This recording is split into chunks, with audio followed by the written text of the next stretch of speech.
What's up, guys? It's Lefty here with the early market report for Wednesday, June 16th.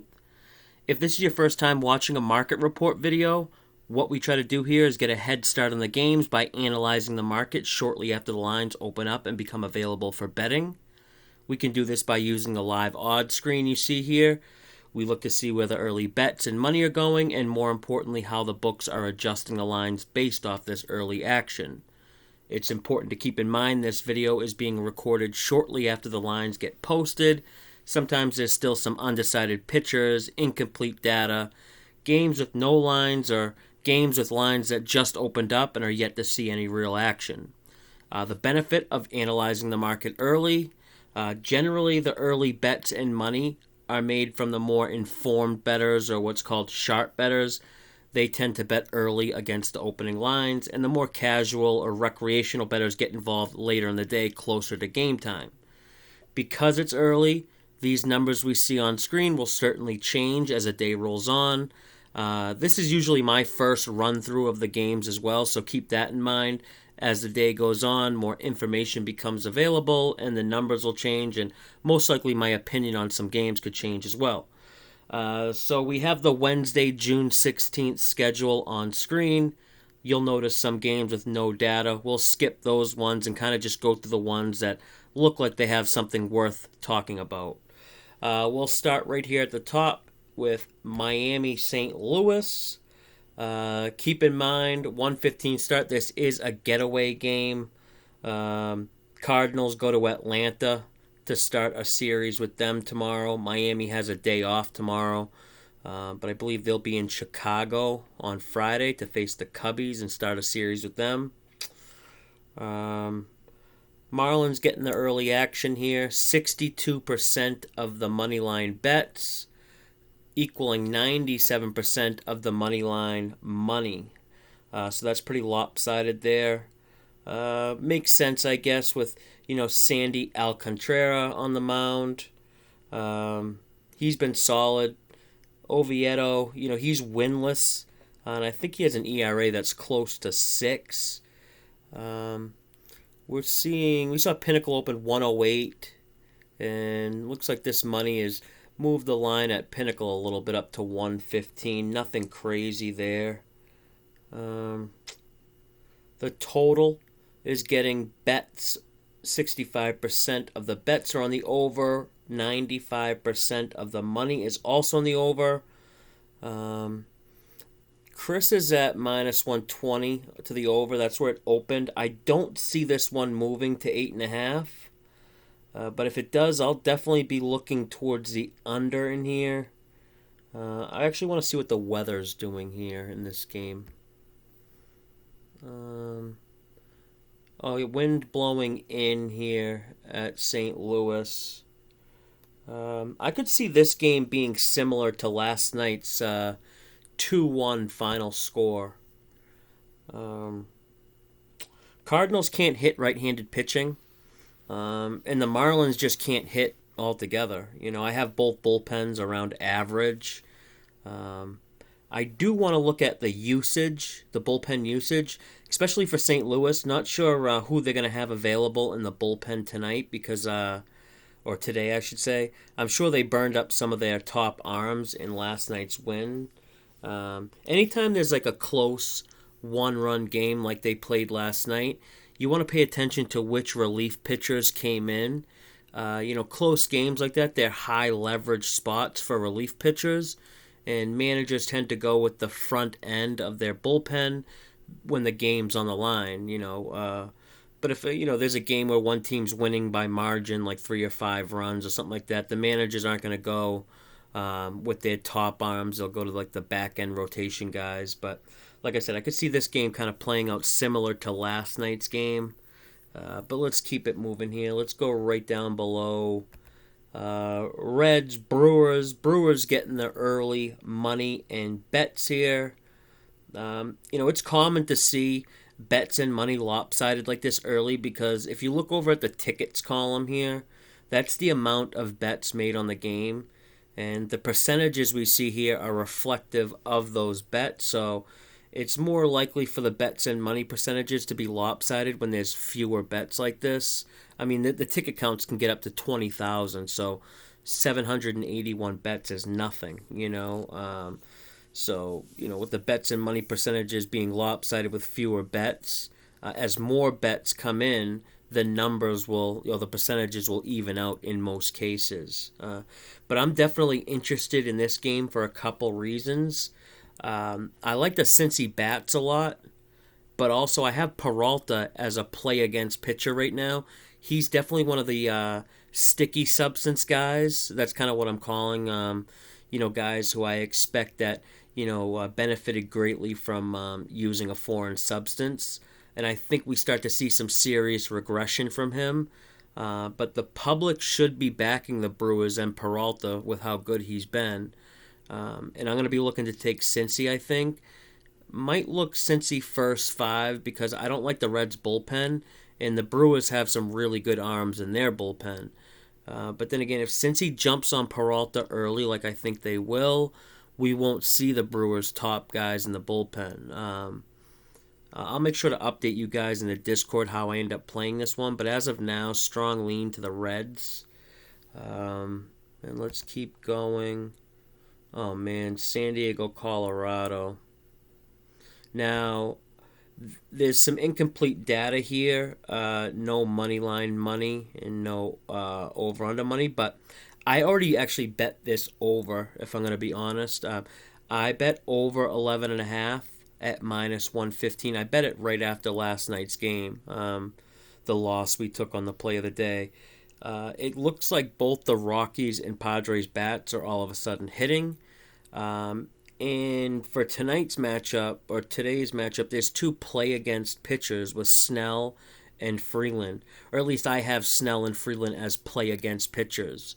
And I would honestly love to make this over the play of the day game for today, to get some revenge on last night's loss. But too many factors going against us. First is it's a getaway day game. So, those are low effort spots. I believe the wind is blowing in here. I want to double check. Yeah, wind kind of blowing in from right. It's not dead in, but just kind of, it's not ideal. And I think this total is going to probably get to 12. Pinnacle's already moved to 12, so I like it a lot less. I like the, over 11.5 and at 12. It's definitely not. Play of the day status. But let's continue on. Let's try to run through a couple of these quickly. Let's go with Dodgers, Phillies here. No shocker at all that the Dodgers are getting lopsided bets and money. They always do. But no real respect in the line yet. Pinnacle open 147. They're at 145. Chris hasn't budged off a 155. Despite the Dodgers getting 75% of the bets and 98% of the money line money. This is kind of a tough one here. Wheeler has, been a strikeout machine this year. Before last night, he was one of only 7 pitchers with over 100 strikeouts in the year. I guess the big question in this game is which type of Kershaw we're going to see, My initial lean here would be the under. But, taking an under in a Philly game with their bullpen is basically just asking to lose years off your life from stress. The Philly bullpen might be the worst in the league, but this is definitely a strong lean towards the under. Might pull the trigger on this one, not sure yet. Nothing on Tampa Bay. They got an undecided pitcher and Giolito. Let's go Detroit KC here. Yep, Royals with early action, 64% of bets, 92% of money. I had the under in this game last night and was just thinking of just betting the under again because now it's a getaway day game. Skubal and Singer, both starting pitchers, they should be able to keep both lineups down with the potential of seeing, a getaway day game lineups too. Books have adjusted up, it looks like, from 9 to 9.5, which is interesting because that's a big half-run line move there and might actually keep me off the under. Even though, I'm getting a better number now at 9.5 rather than 9 if I wanted to go under. That adjustment kind of worries me. But this game's definitely an under or pass, at least as of right now for me. Let's keep it moving. Let's go Oakland or LA, Oakland. Bets are split here somewhat, slightly on Oakland, but the Angels are getting almost 70% of the money as underdogs. Not much movement on the line, though. I have both these pitchers as play against pitchers. Cannon has had some command issues, and what seems to happen with him is he'll walk a few batters, and then he all of a sudden just starts serving up like middle meatballs and allows just too many hits with runners on base. He has a decent strikeout rate, but and for Oakland, Irvin's numbers look okay, and he's kind of like the opposite of Cannon. He has like really good command, doesn't walk batters, but he doesn't strike anyone out either.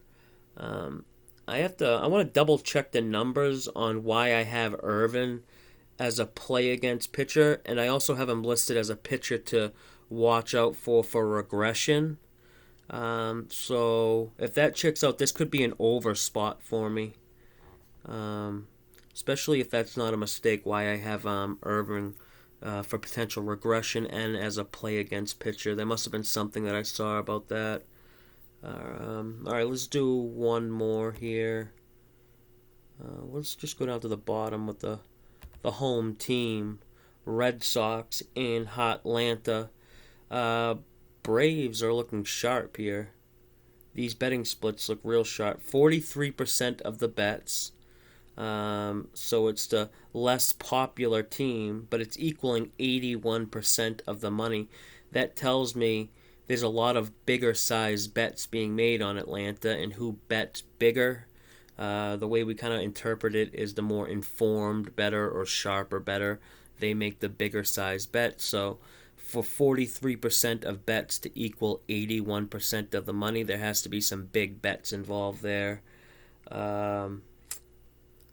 And it's getting respect in the line too. Pinnacle opened Atlanta 140. They're up to 153.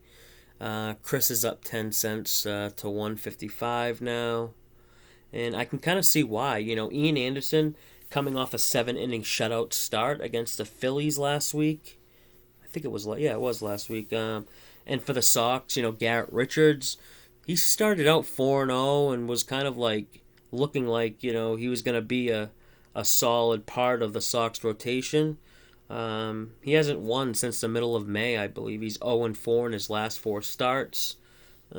My initial lean here would be to the over, but again, this is a getaway game. It's not a getaway day game, but it is a getaway game, and both teams exploded with runs last night, so it being a getaway game and them putting up a bunch of runs last night, it's kind of a spot I want to avoid here. I could see it being kind of a lazy, low-scoring game. But, all right, I'm going to stop here. I like to try to keep these videos short and sweet. I know nobody wants to watch any 10 or 15-minute long videos. Let me know in the comments section if you want me to do more of these market report videos. I'll do them every day or every other day if I thought people find them helpful. But if they're just boring, then, I'm not going to waste my time doing it. Or if anyone has other ideas for videos they think would be helpful, I'm versatile enough that I can kind of do whatever. Let me know in the comments or just DM me in the Discord community. And for anyone who hasn't joined the Discord community, it's 100% free to join. If you're unfamiliar what Discord is, it's a big group chat with a bunch of different channel topics, and we just kind of all brainstorm, talk about games. We take the whole wisdom of crowds approach, or more heads are better than one. So you want to check it out. Like I said, it's free. There'll be a link in the description, and always make sure to let me know if the link is invalid. These links expire sometimes, but there's no card info needed or hidden fees. It's just free. We have a bunch of Sharpies in there. Like my guy Bape Don, sharpest guy I know. He went 2-0 last night. Had the Nets money line, so you'll want to find out who he's taking tonight. Alright, I'm just talking nonsense now. Got to go to bed. Have to pick up Las Vegas Lefty from the airport in a few hours, so I'll catch you guys on the next one.